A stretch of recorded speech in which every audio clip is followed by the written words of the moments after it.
생생한 뉴스 속 이야기를 직접 전합니다. 취재 파일. 취재 파일 시간입니다. 한미 정상회담 결과를 집중적으로 살펴보겠습니다. 맹현균 기자 나와 있습니다. 어서 오세요. 네, 안녕하세요. 우리 시간으로 오늘 자정이 넘겨서 한미 정상회담이 시작이 된 거죠? 맞습니다. 공식 환영식은 자정 전에 시작이 됐고 그 회담은 자정이 지나서 시작이 됐고 약 80분 정도 회담이 진행이 됐습니다. 먼저 공식 환영식이 있었고 그리고 소인수 회담, 확대 회담으로 진행됐고요. 이어서 공동 기자회견이 열렸습니다. 네. 전반적으로 보면은 국빈 방문이기 때문에 좀 바이든 대통령은 최고의 좀 예우를 다해서 윤석열 대통령을 맞이하는 모습 좀 보여줬고요. 윤 대통령도 올해가 한미동맹 70주년이라는 이 의미를 담아서 좀 예우에 화답하는 모습을 보였습니다. 윤 대통령의 공식 환영식의 답사 일부 부분 좀 들어보겠습니다. 한미동맹은 자유를 위한 투쟁의 결과 탄생한 혈맹입니다. 한미동맹은 이익에 따라 만나고 헤어지는 거래관계가 아닙니다. 혈맹을 강조했는데 네. 이제 하나씩 좀 내용을 살펴보겠습니다. 워싱턴 선언이 가장 눈에 띄어요. 맞습니다. 이게 뭐 그 전부터 얘기가 나오긴 했었는데 어떤 내용이 담겨 있는지 좀 살펴볼까요? 네, 일단 확장 억제라는 개념 요즘 우리가 굉장히 많이 이야기를 하고 있죠. 맞아요. 그게 뭐 내 삶에 얼마나 좀 직접적인 영향이 있는지 모르겠지만 엄청나게 뉴스에서 많이 다루고 있습니다. 이게 핵무기를 통해서 동맹국을 위협하는 어떤 것들을 억제하기 위해서 취하는 전략인데요. 우리 입장에서는 북한이 좀 될 수 있겠죠. 네. 우리가 핵우산이라는 단어도 많이 썼고 그동안. 근데 이게 좀 명확하지 않다. 확장 억제라는 개념이 명확하지 않다. 이런 얘기들이 있었는데 이번에는 북한의 핵 위협에 어떻게 대응할 것인지 그것을 문서에 담았다라는 큰 의미가 있습니다. 그게 네. 워싱턴 선언이고요. 핵 협의 그룹을 설립한다. 이렇게 선언한 부분이 있고요. 또 여기서 핵 전략과 기획을 토의한다. 이런 의미로 보면 됩니다. 네. 기존에도 비슷한 게 있었는데 보다 실질적인 역할을 할 수 있도록 좀 역할을 더 취했다라는 의미도 있습니다. 네. 미국의 전략 자산이 정기적으로 배치된다는 내용도 있네요. 예, 그렇습니다. 미국 전략 자산의 정례적 가시성을 한층 증진시킬 것이다. 라는 문구가 있고요. 또 양국군 간의 공조를 확대 심화시켜 나갈 것이다. 라는 얘기도 있습니다. 이와 관련돼서 윤석열 대통령의 발언 한 번 더 들어보겠습니다. 한미 양국은 북한의 핵 공격 시 즉각적인 정상 간 협의를 갖기로 했으며 이를 통해 미국의 핵무기를 포함하여 동맹의 모든 전력을 사용한 신속하고 압도적이며 결정적인 대응을 취하기로 약속했습니다. 그러니까 확장 억제와 관련해서 구체화하고 정상이 네. 직접 보고도 받는다. 뭐 여러 의미가 있는 것 같습니다. 그렇습니다. 이 확장 억제를 심화하고 강화했다는 것 자체는 문제가 아니죠. 오히려 뭐 좋을 수도 있는 거죠. 결국에는 네. 이런 안보 문제는 2중, 3중 대비를 할수록 좋잖아요. 네. 그런 의미가 있고요. 근데 다른 물음은 좀 던져볼 필요가 있을 것 같아요. 이것을 통해서 이 확장 억제를 통해서 우리가 북핵 위협을 다 해결했느냐라고 묻는다면 거기에는 그렇다라고 답을 할 수는 없는 상황인 거죠. 예. 그러니까 미국의 전략 자산이 북에게 위협이 될 수는 있으나 그 자체가 평화를 담보할 수는 없다라는 겁니다. 그래서 지금까지 북한의 반응을 봤을 때는 북한은 계속 우리가 더 강력한 미국의 전략 자산이 오면은 핵무력을 계속 강화시켜 왔잖아요. 그렇죠. 강대강 대치 상황이었으니까요. 네. 그래서 이런 안보적인 조치가 취해지는 거는 뭐 잘못한 일이라고는 할 수는 없지만 오히려 국민에게 이득이 될 수 있는 일이지만 이와 함께 어떤 대화 의지나 평화에 대한 실마리도 함께 나왔으면 어땠을까 하는 그런 아쉬움도 좀 나오고 있는 상황입니다. 네. 이번에 정상회담이 끝나고서 발표된 공동성명 워싱턴 선언 내용이 좀 긴데 읽어보니까 대화 얘기는 별로 없더라고요. 예. 워싱턴 선언에 보면은 북한과의 대화는 마지막쯤에 딱 한 줄 들어가 있습니다.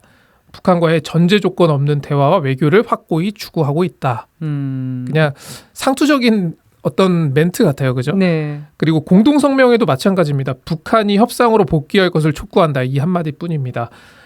지난 문재인 정부 때 오늘이 이제 판문점 선언 5주년이기도 하잖아요. 그렇죠. 물론 그때 이제 한반도 문제를 제대로 다 풀진 못했지만 적어도 증명된 건 하나 있어요. 적어도 대화가 진행 중인 시점에는 서로가 적대 행위를 하지 않았다는 겁니다. 그러니까 북이 핵을 사용하지 않는 환경을 좀 만들기 위한 노력들을 보여줬어야 되는데 워싱턴 선언으로는 그 자체는 좀 부족했다라는 평가가 나옵니다. 그러니까 북한을 핵을 사용했을 때 어떻게 할 거냐에 대한 대비인 거지 예. 핵을 사용하지 않는 방안은 맞습니다. 논의가 되지 않았다는 거죠. 미국의 뭐 전략자산이나 전술핵을 한반도에 배치하자 이렇게 주장하는 사람도 많았는데 그 내용은 없네요. 예, 그것도 없습니다. 그러니까 뭐 더 자주 전략자산을 전개한다라는 내용만 있었고요. 그러니까 자주 온다는 말이지 계속 이곳에 두겠다라는 건 아닌 겁니다. 네. 그리고 핵 확산 금지 조약 준수 의무가 담겼습니다. 한국은 핵무장할 수 없다. 그러니까 보수 일각에서 계속 전술핵 재배치를 계속해서 이야기를 해왔었잖아요. 그렇죠. 이제는 좀 말도 꺼내기 어렵게 된 거죠. 네. 그러니까 보수 진영에서 비판이 나오는 부분들이 핵 족쇄가 강화됐다. 이 표현도 눈에 띕니다. 맞습니다. 조선일보 사설에서도 그 표현을 썼더라고요. 그래서 뭐 전술핵 재배치나 뭐 이런 얘기가 나왔었는데 한미 정상이 이번에 그건 없다라는 거를 어떻게 선언한 것이나 다름없으니까요.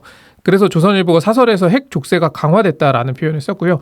유승민 전 의원 같은 경우에는 어떤 한국의 미국의 핵 억제에 대한 지속적 의존의 중요성, 필요성, 이점을 인식한다라는 문구가 있었는데 여기에 대해서 이 지속적 의존이란 단어가 양국 정상 사이에 쓸 수 있는 좀 무례한 단어다라는 지적을 하기도 했습니다.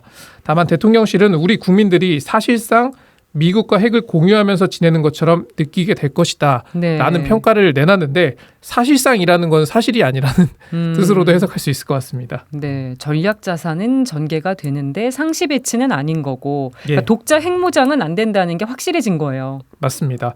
그러니까 예컨대 그런 거죠.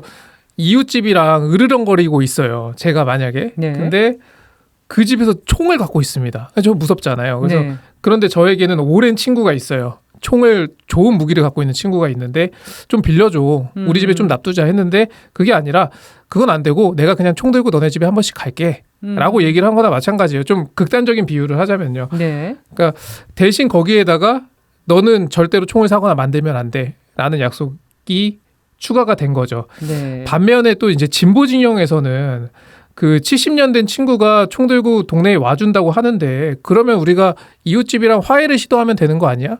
그러면 아예 싸울 일이 없잖아. 네. 라고 주장을 하고 있는 겁니다. 얼마 전에 그 정수용 신부가 이 뉴스공감에 나와서 성 요한 바오로 2세 교황의 과거 발언을 좀 소개하지 않았습니까? 예. 비슷한 맥락입니다. 총을 들고 서로 겨누고 있는 자체가 전쟁 억제 측면이 있을 수는 있다. 효과가 있을 수는 있다. 하지만 그것이 궁극적인 평화의 해법은 아니다라는 얘기를 한 번 더 생각해 보면 좋을 것 같습니다. 네. 그리고 윤 대통령의 외신 인터뷰로 논란이 됐던 우크라이나 무기 지원 가능성. 예. 요거는 이번에 언급이 안 됐나 봐요. 그렇죠. 그 발언이 문제가 됐던 이유는 대통령이 왜 우리의 외교적 공간을 축소시키려고 하느냐라는 거였죠. 근데 이번에는 뭐 우크라이나 문제가 논의는 됐는데 굉장히 짧게 논의가 됐고 그리고 또 많은 분들이 걱정했던 게 우크라이나에 살상 무기를 지원한다라는 문구가 공동성명에 들어가면 어떡하나 네. 라는 걱정을 했잖아요. 그런 부분은 포함되지 않았습니다. 다만 공동성명 앞부분에 러시아의 우크라이나 침략 전쟁을 규탄함에 있어서 국제사회와 함께 연대한다라는 문구 정도로 들어갔습니다. 네. 많이 좀 톤 다운된 느낌이었고요. 그리고 우크라이나 문제가 북한 얘기보다 앞쪽에 들어갔습니다. 예, 그렇더라고요. 대만에 관한 것도 중국의 반발을 불러왔던 부분은 어떻게 됐죠? 공동성명에 대만 해협의 평화와 안정 유지의 중요성을 재확인했다라는 문구가 있고요. 그러니까 이것도 어떻게 보면 중국을 엄청 자극하는 표현은 아닙니다. 사실 예. 2년 전으로 시계를 돌렸을 때 문재인 정부가 한미 정상회담 했을 때 미국 측에서 이 문구를 굉장히 넣고 싶어 했었어요. 근데 우리는 싱가포르와 판문점 선언을 존중한다라는 문구를 넣자라고 네. 협상을 했던 거고요. 그때 나왔던 문구랑 굉장히 비슷합니다. 그래서 뭐 힘에 의한 현상 변경이다 이런 중국이 반발할 만한 미국이 쓰는 단어들을 쓰지 않았다는 게 좀 포인트인 것 같고요. 예. 이 부분은 좀 협상을 잘한 것 같이 보입니다. 그리고 대통령실 관계자가 이번 워싱턴 선언 발표 전에 중국과 사전 설명을 좀 했다. 중국을 아예 배제하고 이런 것보다는 좀 외교 공간을 남겨뒀다라고 이렇게 또 볼 수 있을 것 같습니다. 네. 그리고 이번 한미 정상회담에서 또 다른 축이죠. 경제 분야도 좀 짚어볼까요? 인플레이션 감축법 그리고 반도체법에 대한 우리 기업들의 우려가 있었잖아요. 그런데 이 부분만큼은 뚜렷한 해법이 나오지 않았습니다. 그러니까 공동성명을 보면은 인플레이션 감축법과 반도체 과학법에 관한 한국 기업들의 우려를 완화하기 위해서 한미 양국이 기울여온 최근의 노력을 평가했다라고 되어 있습니다.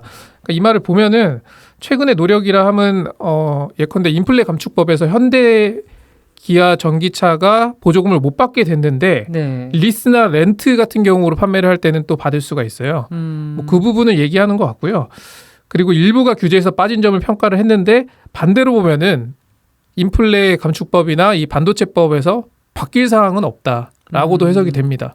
이게 우리 예. 기업들이 걸려 있는 문제여서 맞습니다. 좀 기대를 한 부분이 있었는데 이 부분에 대해서 미국 기자가 질문을 했네요. 맞습니다. 그러니까 반도체 산업 억제 정책이 동맹인 한국 기업에 중국 사업에 타격을 입히지 않느냐. 날카로운 질문이에요. 맞습니다. 그것도 미국 같은 경우에 가장 강조하는 게 공정한 경쟁, 뭐 자유로운 시장 질서, 뭐 이런 거 말로는 강조하잖아요. 그렇게 하는데. 예. 그런데 이런 정책을 펴서 동맹에 피해를 입혀도 되는가라고 질문을 한 거죠.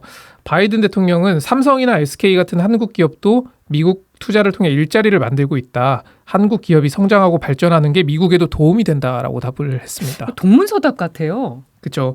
그러니까 어떤 해법을 얘기하는 것보다는 어떤 미래에 대한 이야기를 했잖아요. 네. 그러니까 중국을 때리는 게 뭐 미국의 제조업을 살리는 것이다 이런 취지로 이야기를 했습니다. 그리고 한국에서도 일자리를 창출할 수 있다라는 얘기도 나왔거든요.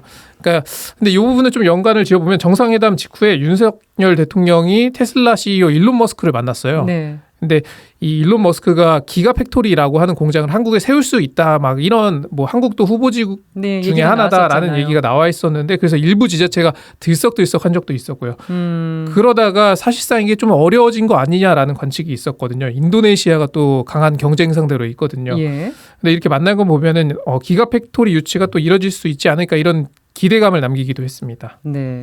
일단 정상회담 분위기는 상당히 화기애애했던 것 같아요. 예, 그렇습니다. 그러니까 회담에 이어서 국빈 만찬이 진행이 됐는데요. 윤 대통령은 건배사를 통해서 강철 같은 동맹 강조했고요. 바이든 대통령도 가장 강력한 동맹을 확인했다라고 이야기를 했습니다.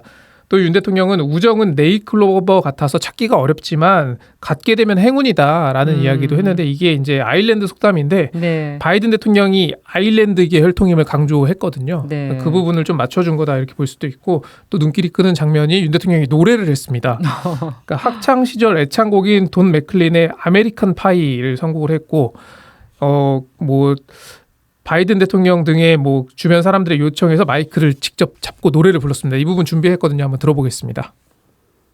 한미동맹의 든든한 후원자이고 주주이신 여러분께서 원하시는 한 소절만 근데 이 기억이 잘 날지 모르겠습니다. A long, long time ago I still remember how that music used to make me smile. 기분이 되게 좋아 보이네요. 예, 그렇습니다. 국빈 방문 어떤 일정 남아 있습니까? 오늘 밤 이제 미 상원의회 합동 연설 예정돼 있고요. 영어 연설이라는 점이 특징입니다. 네. 그리고 장소를 보스턴으로 옮겨서 경제 일정도 예정된 게 있고 하버드대에서 학생들 만나는 일정도 예정돼 있습니다. 네, 영어 연설 연습을 많이 했다는 얘기가 들리더라고요. 그렇습니다. 30분 정도를 영어로 끌어가야 하니까요. 네. 네, 남은 일정도 잘 살펴봐야겠네요. 맹영균 기자 수고했습니다. 예, 고맙습니다.